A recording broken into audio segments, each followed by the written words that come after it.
দর্শক আসসালামু আলাইকুম, স্বাগত জানাচ্ছি আরটিভি রাতের সংবাদে। বিদায় 2021, জরাজীর্ণতাকে পেছনে ফেলে ইংরেজি নতুন বছর 2022 সালকে স্বাগত জানাতে প্রস্তুত গোটা বিশ্ব।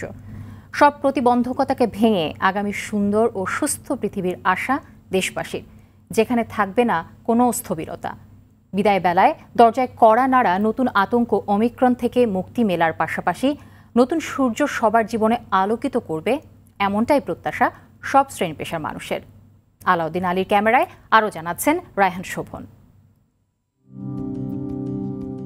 2021 সালের 31শে ডিসেম্বরের সূর্য ডোবার সাথে সাথে ক্যালেন্ডারের পাতা থেকে হারিয়ে গেল আরও একটি বছর। নতুন সম্ভাবনা, নতুন আশা, নতুন স্বপ্ন নিয়ে নতুন সূর্যের প্রত্যাশায় গোটা বিশ্ব। করোনার ডেল্টা ভ্যারিয়েন্টের কারণে বিদায়ী বছর খুব একটা সুখকর ছিল না। ভাইরাসটিতে রেকর্ড মৃত্যু ও সংক্রমণ স্বাভাবিক জীবনের ছন্দপতন ঘটায়। এরই মাঝে টিকাদান কার্যক্রম, শিক্ষা প্রতিষ্ঠানে ছাত্রছাত্রীদের পদচারণা, পর্যটন স্পটগুলোতে ভ্রমণ পিপাসুদের আনাগোনা কিছুটা স্বস্তি আনে। হতাশা ও বঞ্চনাকে পেছনে ফেলে ভালো কিছুর প্রত্যাশায় এগিয়ে চলা। 22 সালে আশা করি একটু হয়তো আল্লাহ ভালো দিনটা নিতে পারে, হয়তো 200 ইনকাম করতে পারি। 21 সালে তো আমরা করোনার কারণে আমরা কিছুই করতে পারলাম। আগে যেভাবে জীবনযাপন করছি, এখন 2022 সালটা যাতে ওইভাবে জীবনযাপন করতে পারি, যাতে লকডাউন সরকার আর না দেয়। 22 সাল আশা করছি যে করোনা বা লকডাউনও থাকবে না, সেই হিসেবে আমি ভালো আশাই করছি যে সবকিছু ভালোভাবেই যাবে। বিশ্বব্যাপী অমিক্রনের দাপটে নানা শঙ্কা আর অনিশ্চয়তার মধ্যে শুরু হতে যাচ্ছে নতুন বছর। 2021 সালে সারা দেশে নির্বাচনী সহিংসতায় অনেকে মারা যান। দ্রব্যমূল্যের ঊর্ধ্বগতি নিম্ন ও মধ্যবিত্তের জীবনে গলার কাটা হয়ে দাঁড়ায়। নতুন বছরে সব অস্থিরতার অবসান চান সবাই। নেক্সট ইয়ারে আমরা কি করব সেটা তো আমরা বুঝতে পারতেছি না। এরকম যদি থাকে তাহলে তো, যদি আমাদের আয়ের উৎস না বাড়তে থাকে তাহলে তো আমরা বিপদেই পড়ব। অসাধু যেটা চক্র, সিন্ডিকেট যেটা বলি আমরা, এই সিন্ডিকেটের কবল থেকে যাতে এই নিত্য প্রয়োজনীয় জিনিস এবং আমরা যাতে সর্বোপরি উদ্ধার হই। অতীতের কলুষতা ঝেড়ে ফেলে নতুন বছরে সমৃদ্ধ ও বৈষম্যহীন সমাজ গঠনের বিকল্প নেই বলে মনে করেন ঢাকা বিশ্ববিদ্যালয়ের সাবেক উপাচার্য অধ্যাপক আ.ম.স. আরিফিন সিদ্দিক। 21-এ আমাদের খুব বেশি প্রত্যাশা ছিল না, কারণ সারা পৃথিবীতে করোনার এই যে মহাসংকটে আমরা আছি, এটি সারা পৃথিবীকেই বিপর্যস্ত অবস্থায় নিয়ে গেছে। 2022-কে তো আমরা দেখতে চাই যে দেশে দরিদ্র এবং ধনীদের বৈষম্য সবচেয়ে কম থাকবে। অনেক প্রাপ্তি আর অপ্রাপ্তির বছর 2021। বিদায়ী বছরের অপরিপূর্ণ বিষয়গুলো অনাগত বছরে পরিপূর্ণতা পাবে এবং কেটে যাবে সকল অন্ধকার, এমনটাই প্রত্যাশা সকলের।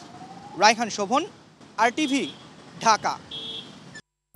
মাত্র কয়েক ঘন্টা আগেই অস্তমিত হলো 2021 সালের সূর্য।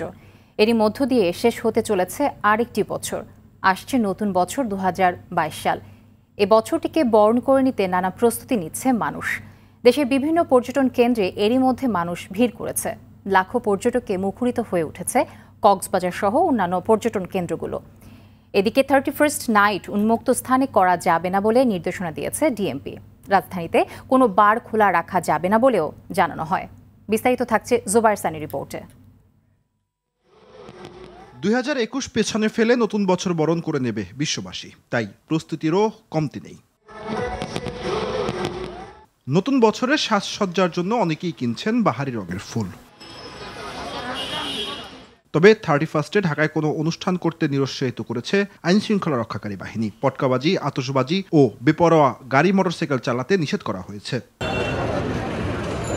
গুলশান, বনানী, হাতিরঝিল ও ঢাকা বিশ্ববিদ্যালয় এলাকায় রাত 8টার পর বহিরাগতদের প্রবেশ করতে দিচ্ছে না আইন শৃঙ্খলা বাহিনী। টিএসসিতে থাকতে পারছেন শুধু শিক্ষার্থী ও শিক্ষকরা।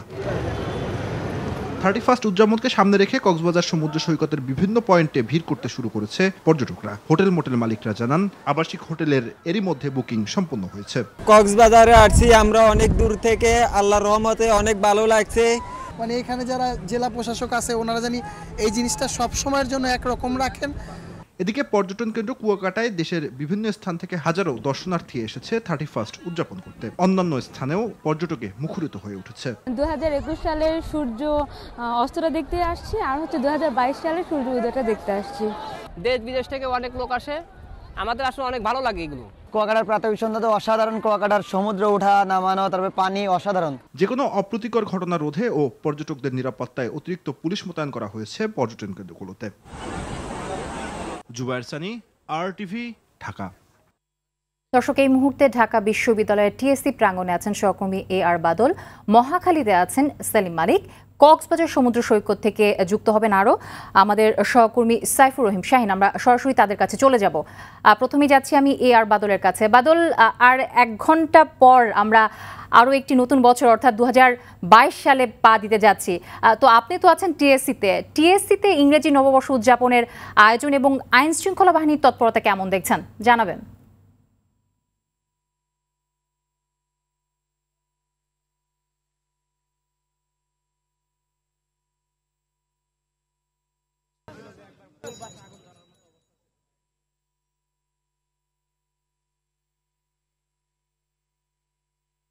জ্যোতি, আমি এই মুহূর্তে ঢাকা বিশ্ববিদ্যালয়ের টিএসসি এলাকায় রয়েছি। আপনি জানেন যে প্রতি বছরই এখানে উদযাপন করা হয় পহেলা যে নববর্ষ রয়েছে সেটি শুভ নববর্ষ উদযাপন করে নতুন বর্ষকে বরণ করে ঢাকা বিশ্ববিদ্যালয়ের শিক্ষার্থীরা। তো এবার কিন্তু বড় ধরনের কোনো আয়োজন নেই যে সবাই মিলে একসাথে সংগঠিত হয়ে যে একটি অনুষ্ঠান করবে, সে ধরনের আয়োজন নেই। বিচ্ছিন্নভাবে কিছু আয়োজন রয়েছে। আমরা দেখেছি যে এখানে টিএসসি এলাকায় পুরো টিএসসি এলাকা জুড়েই কিন্তু বিভিন্ন মানুষজন রয়েছে, শিক্ষার্থীরা রয়েছে। বিশেষ করে আইন শৃঙ্খলা রক্ষাকারী বাহিনী বেশ তৎপর রয়েছে। এখানে কয়েকজন সেলফি উঠাচ্ছিলেন, তাদের কাছে জানতে চাইবো একটু নতুন বছরে আপনারা কি প্রত্যাশা করছেন? কিছুক্ষণ পরে আমরা আসলে নতুন বছর বরণ করতে যাচ্ছি, একটু বলবেন, আপনি বলেন। আমরা প্রত্যাশা করতেছি যে আমাদের সামনের দিনগুলো যে ভালো হয়, ঠিক আছে, আমাদের যে সাম্প্রদায়িক অপশক্তি আছে সেগুলোর বিরুদ্ধে যে আমরা রুখে দাঁড়াতে পারি, এটাই প্রত্যাশা আসলে। ধন্যবাদ আপনাকে। আপনি একটু বলতে চাচ্ছিলেন? হ্যাঁ, আমরা যাতে কোভিড পরবর্তী যে জীবন সেটা যাতে আরো উন্নত হয়, এটা আমাদের কাছে প্রত্যাশা থাকবে আজীবন। নতুন বছরে আসলে ঢাকা বিশ্ববিদ্যালয়ের শিক্ষার্থীদের অনেক রকম প্রত্যাশা রয়েছে। এখানে কয়েকজন শিক্ষার্থী রয়েছেন, তারা কিছুক্ষণ আগে একটি ফানুস উড়িয়েছেন অনেক চেষ্টা করে। আপনাদের কাছে জানতে চাই নতুন বছরের প্রত্যাশা কি আপনাদের? নতুন বছরের প্রত্যাশা যদি বলতে হয় তাহলে বলতে হয় যে আমরা আমাদের অতীতের যেই লাঞ্ছনাগুলো আছে, যেই সমস্যাগুলো আছে দেশের, সেগুলো কাটিয়ে আমরা আমাদের যেই স্বপ্নের সোনার বাংলা, সেই সোনার বাংলার পথে আরো দৃঢ়ভাবে এগিয়ে যেতে চাই। আমাদের ঢাকা বিশ্ববিদ্যালয়ের যে শিক্ষার্থীরা আছেন, আমাদের দেশের অগ্রযাত্রায় আমরা যেন ভূমিকা রাখতে পারি, অগ্রণী ভূমিকা রাখতে পারি, আমি সেই প্রত্যাশা ব্যক্ত করছি। ধন্যবাদ। জ্যোতি, শুনছিলেন শিক্ষার্থীরা বলছিলেন যে নতুন বছরে তাদের প্রত্যাশার কথা। আমি ঢাকা ইউনিভার্সিটি এলাকায় আসার আগে বিভিন্ন রাস্তায় পুলিশের পাহারা দেখেছি এবং কঠোর নিরাপত্তা ব্যবস্থা রয়েছে। এই মুহূর্তে আমাদের সহকর্মী রয়েছে সেলিম মালিক মহাখালীতে, তার কাছে চলে যাচ্ছি। সেলিম, মহাখালীর অবস্থা কি দেখতে পাচ্ছেন? সেখানে আইন শৃঙ্খলা রক্ষাকারী বাহিনী কতটা তৎপর রয়েছে এবং নববর্ষ উদযাপনের কোনো আনুষ্ঠানিকতা দেখতে পাচ্ছেন কিনা?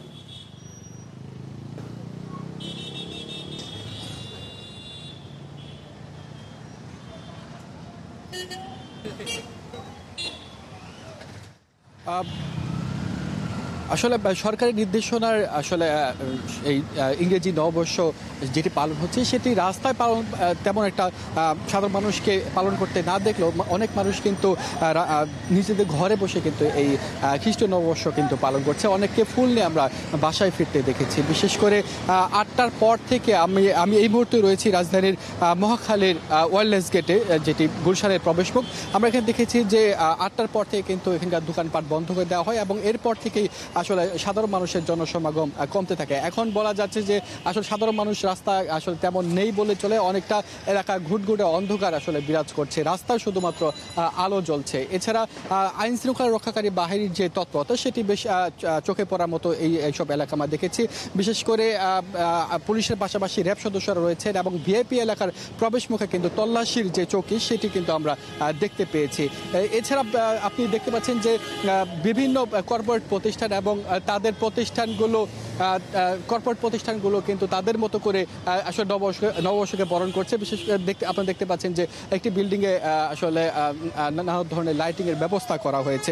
এছাড়া গুলশানের প্রবেশ মুখে কিন্তু আমরা দেখতে পাচ্ছি যে বেশ খানিকটা জ্যাম রয়েছে, কারণ এই গুলশানের প্রবেশ মুখে কিন্তু তল্লাশি যে চৌকি সেটি কিন্তু বসানো হয়েছে এবং প্রত্যেকটি গাড়িকে কিন্তু তল্লাশি করে ঢোকানো হচ্ছে এবং কোনো ধরনের অপ্রীতিকর যেন ঘটনা না ঘটে সেটি কিন্তু আইন শৃঙ্খলা শৃঙ্খলা রক্ষাকারী বাহিনী আসলে তাদের সেই নজরদারির মধ্যেই রেখেছেন। তো শুধুমাত্র এই রাজধানী বা সারা দেশ নয়, সবচেয়ে জাঁকজমকভাবে কিন্তু কক্সবাজারে আমাদের সমুদ্র নগরী কক্সবাজারে কিন্তু সেখানে নববর্ষকে বরণ করা হচ্ছে। সেখানে আমাদের রয়েছেন শাহিন, তিনি বিস্তারিত জানাচ্ছেন। কক্সবাজারে আজ সকাল থেকে পর্যটকরা 31st নাইট উপলক্ষে তারা সমুদ্র সৈকত এবং হোটেল মোটেল জন্য তারা অবস্থান করছে। আমি এখন রয়েছি লাবণী পয়েন্টের যে হোটেলে রয়েছে, একটা হোটেলে। সেখানকার পরিবেশটা আমি দেখাচ্ছি। এখানে অনেক পর্যটক 31st নাইট উপলক্ষে আসছে এবং এমনকি বিদেশি পর্যটকরাও এখানে এসেছেন। আমরা কিছুক্ষণ আগে অনেক বিদেশি পর্যটক এখানে দেখেছি। এখন আপনি ওই হোটেলের দৃশ্যটা দেখতে পাচ্ছেন। আসলে প্রতি বছর কিন্তু জাঁকজমকপূর্ণ ভাবে 31st উদযাপনের জন্য লাখো পর্যটক কক্সবাজারের সমাগম ঘটে, কিন্তু এবারে কম সংখ্যক পর্যটক এসেছে। অতি সম্প্রতি কিছু ঘটনার কারণে কক্সবাজারে একটা দর্শনের ঘটনা এবং অন্য দুইটি ঘটনার বিচ্ছিন্ন ঘটনার কারণে পর্যটকরা আবার কম এসেছে বলে আমরা যারা হোটেল মোটেল ব্যবসায়ী আছে, যারা টুরিস্ট পর্যটন ব্যবসায়ী আছে তাদের কাছ থেকে আমরা জানতে পেরেছি। তবে সন্ধ্যা ঘনিয়ে আসার পর থেকে এই যে সড়কগুলো রয়েছে কক্সবাজার, সেখানে অনেক জ্যাম আমরা দেখতে পাচ্ছি। কিছুক্ষণ আগেও আমি এখানে আসার পথে অনেক জ্যাম আমি দেখেছি। তো মোটামুটি এখন কোনো আইন আপনাদের তিনজনকে অসংখ্য ধন্যবাদ, সাথে আপনাদের তিনজনকে ইংরেজি নববর্ষের শুভেচ্ছা থাকলো। দর্শক, এতক্ষণ ইংরেজি নতুন বছর উদযাপনের প্রস্তুতি নিয়ে খবর জানাচ্ছিলেন আমাদের সহকর্মী টিএসসি থেকে AR বাদল, মহাখালী থেকে সেলিম মালিক এবং কক্সবাজার থেকে সাইফুর রহিম শাহিন। এদিকে মাত্র 1 ঘন্টা পৃথিবী থেকে বিদায় নেবে আরও একটি বছর। 2021-এর সমাপ্তি ঘটিয়ে আসবে 2022 সাল। লকডাউন, করোনা বিধিনিষেধ, লাশের সারি সব মিলিয়ে 2020 সালের মতো এবছরও অনেকটাই বিপর্যস্ত ছিল বিশ্ব। তবে অতীতের সকল দুর্দশা ভুলে নতুন আশায় নতুন বছরকে বরণ করে নিতে প্রস্তুত বিশ্ববাসী। গ্রিনউইচ সময় মেনে ইতিমধ্যেই জাঁকজমকপূর্ণভাবে নতুন বছরকে বরণ করে নিয়েছে বিভিন্ন দেশ। আরও দেখুন মাহদি হাসানের রিপোর্টে।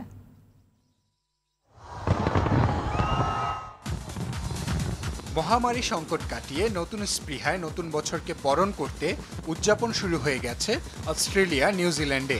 আন্তর্জাতিক সময় অনুযায়ী 2022 সালকে সবার আগে স্বাগত জানানোর সুযোগ পেয়েছে নিউজিল্যান্ডের অকল্যান্ডবাসী।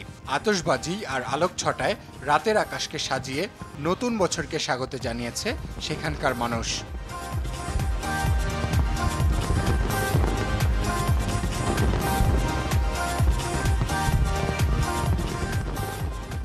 এর আগে অস্ট্রেলিয়ার বৃহত্তম শহর সিডনি একটি আতশবাজি প্রদর্শনের সিদ্ধান্ত নেয়, যা পুরো শহরটিকেই আলোকিত করছে।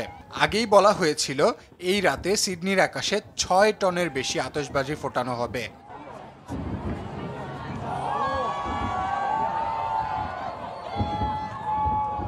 এদিকে বর্ষবরণের উৎসব পৃথিবী ছাড়িয়ে উদযাপিত হচ্ছে মহাকাশেও। আন্তর্জাতিক মহাকাশ স্টেশন থেকে নতুন বছরের শুভেচ্ছা বার্তা পাঠিয়েছে মহাকাশচারীরাও। নতুন বছরকে বরণ করে নিতে প্রস্তুত বিশ্বের প্রায় প্রতিটি দেশ। সকলেই ঘড়ির কাঁটায় তাকিয়ে অধীর আগ্রহে সময় গুনছে নতুন বছরের। মাহদি হাসান, RTV। দর্শক, নতুন বছর উদযাপনের সবশেষ খবর জানাতে মালয়েশিয়া থেকে সরাসরি যুক্ত হচ্ছেন সহকর্মী মোস্তফা ইমরান রাজু। রাজু, শুনতে পাচ্ছেন নিশ্চয়ই। রাজু, মালয়েশিয়ায় নতুন বছর উদযাপনের চিত্র আসলে কেমন দেখছেন আমাদের দর্শককে জানাবেন।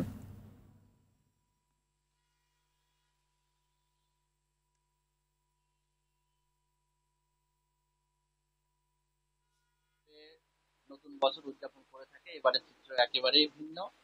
শহর জুড়ে যে জাঁকজমক অবস্থা থাকে সাধারণত অন্যান্য বছরগুলোতে, এবছর কিন্তু সে চিত্র আমরা দেখতে পাইনি। এমনকি যে টুইন টাওয়ারকে ঘিরে মানুষের জমায়েত থাকে, সেই জমায়েতও কিন্তু আগের মতো এত বেশি মানুষের যাতায়াত এখানে ছিল না এবং সীমাবদ্ধ করা হয়েছে প্রশাসনের কঠোর নজরদারির মধ্যে।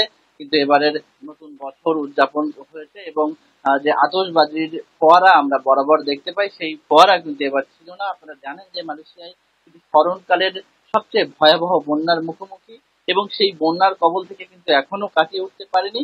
মূলত সে কারণেই কিন্তু রাষ্ট্রীয়ভাবে এবার ওইভাবে উদযাপনের সেই চিত্র পরিলক্ষিত হয়। হয়নি। সারা মালয়েশিয়া জুড়েই কিন্তু নতুন বছরটি উদযাপনের জন্য রাষ্ট্রীয়ভাবে আতশবাজি ফোটানো বা অন্যান্য যে সাজসজ্জাগুলো থেকে থাকে সেই চিত্র কিন্তু আমরা এবার লক্ষ্য করিনি। তবে কুয়ালালামপুর শহরে মানুষের আনাগোনা আমরা দেখেছি। আশপাশে যারা আছেন তারা বের হয়ে এসেছেন বিভিন্ন সাজসজ্জিত হয়ে নতুন বছরকে উদযাপন করতে। তারা সপরিবারে কিন্তু টুইন টাওয়ার বা অন্যান্য যে স্থানগুলোতে সবসময় পালন করে থাকেন সেই স্থানগুলোতে কিন্তু তারা ভিড় জমিয়েছে।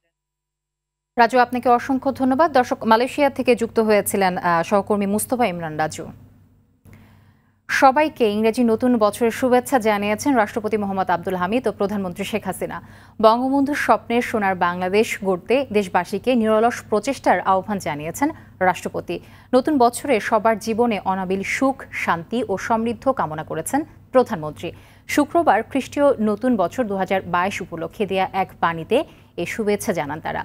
শুভেচ্ছা বাণীতে প্রধানমন্ত্রী বলেন, 2020 এবং 2021 খ্রিস্টাব্দ বাঙালি জাতির জীবনে ছিল এক গুরুত্বপূর্ণ মাইলফলক। এ সময়ে জাতির পিতার জন্মশতবার্ষিকী উদযাপনের অনুষ্ঠান 2021 সাল পর্যন্ত বর্ধিত করে স্বাধীনতার সুবর্ণ জয়ন্তী অনুষ্ঠানের সঙ্গে একযোগে পালনের কর্মসূচি গ্রহণ করা হয়। স্বপ্নের পদ্মা সেতু পরিদর্শন করলেন প্রধানমন্ত্রী শেখ হাসিনা। এ সময় সঙ্গে ছিলেন ছোট বোন শেখ রেহানা। সকাল 7:30টার দিকে পদ্মা সেতু পরিদর্শনে যান তারা। গাড়িতে করে পদ্মা সেতুর এক প্রান্ত থেকে অন্য প্রান্তে যান তারা।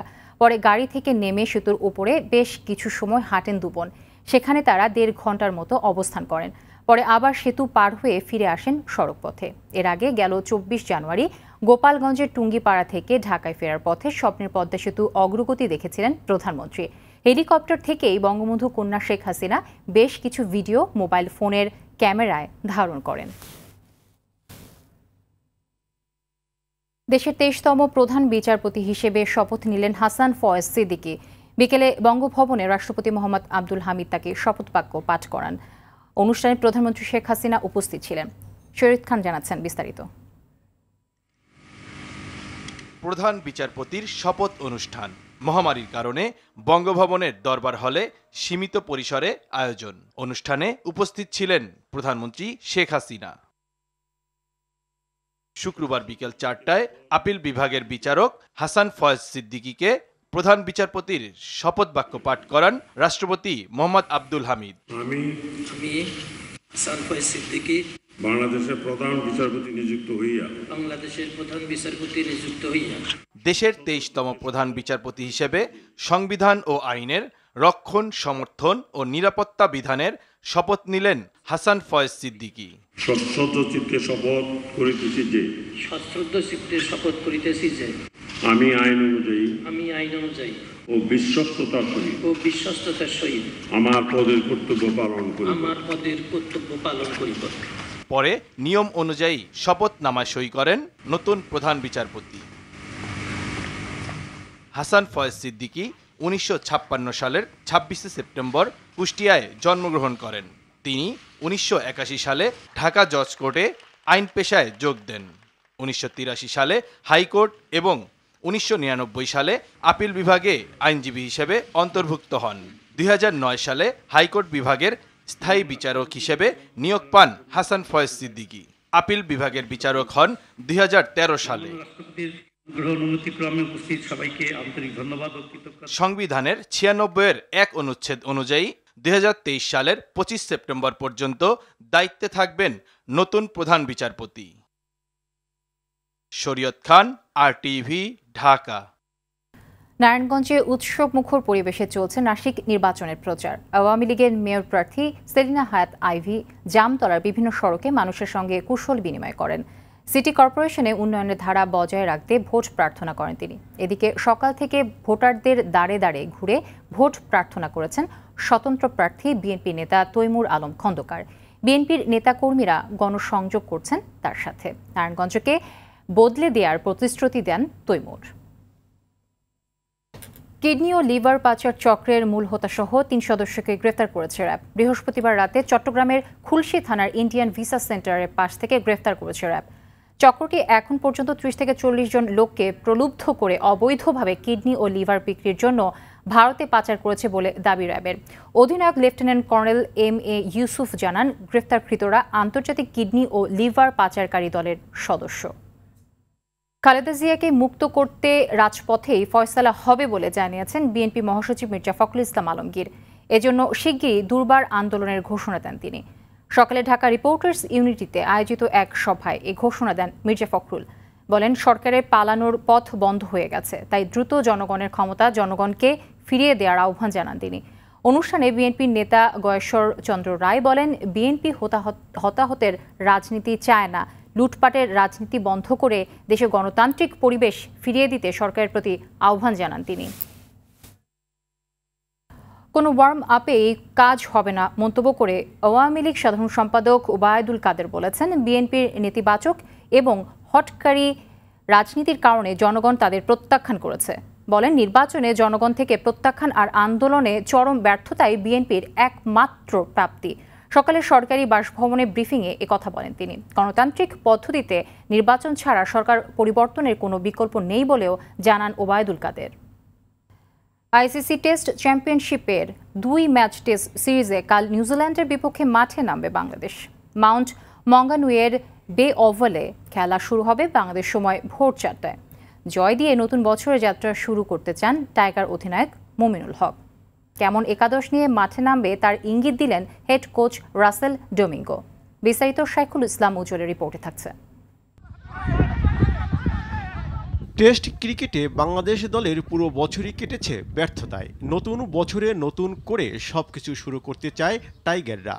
নতুন বছরের শুরুতেই টেস্ট ম্যাচে নিউজিল্যান্ডের বিপক্ষে মাঠে নামবে বাংলাদেশ। জয় দিয়ে বছরটা শুরু করতে চায় অধিনায়ক মুমিনুল হক। নতুন বছরে ভালো ক্রিকেট খেলতে চাই, ভালো অবস্থায় নিয়ে যেতে চাই বাংলাদেশ। আমরা যে মিস্টেকগুলো করেছি, আমরা ওইগুলা থেকে আমরা এই বের হয়ে কিভাবে ভালো খেলা যায় চিন্তা ভাবনাই করছি। এবারের দলটা বেশ তারুণ্য নির্ভর। 3 অভিজ্ঞ ক্রিকেটার তামিম ইকবাল, সাকিব আল হাসান ও মাহমুদুল্লাহ রিয়াদ নেই দলে। মুশফিকুর রহিম, অধিনায়ক মুমিনুল হক ও লিটন দাসের উপরই থাকছে মূল দায়িত্ব। নিউজিল্যান্ডের মাটিতে কখনই জয় পায়নি বাংলাদেশ। 3 ফরম্যাটের 32 ম্যাচ হারের দুঃসহ অভিজ্ঞতা রয়েছে টাইগারদের। কেমন হবে টাইগারদের একাদশ, এর কিছুটা ইঙ্গিত দিয়েছেন হেড কোচ রাসেল ডোমিঙ্গো। আশা করছি ভালো উইকেটই পাবো। ভারসাম্যপূর্ণ বোলিং আক্রমণ হবে, হয়তো পেস ও স্পিন দুটোকে গুরুত্ব দিয়েই একাদশ সাজাবো। চতুর্থ ও পঞ্চম দিনে উইকেটে কিছুটা স্পিন ধরবে। বাংলাদেশ ঐতিহাসিকভাবে স্পিন নির্ভর, তবে আমাদের দলে ভালো পেসার আছে, হয়তো 3 পেসারের উপর ভরসা রাখবো। জয় দিয়ে বছর শুরু করবে টাইগাররা, এমনটাই আশা ভক্তদের। শাইখুল ইসলাম উজ্জ্বল, RTV। দর্শক, রাতের সংবাদ এ পর্যন্তই। RTVর সবশেষ সংবাদ জানতে যেকোনো মোবাইল ফোন থেকে 2414 নাম্বার ডায়াল করুন। মধ্যরাতের সংবাদ রাত 1টায় দেখার আমন্ত্রণ রইল। ধন্যবাদ সবাইকে, শুভরাত্রি।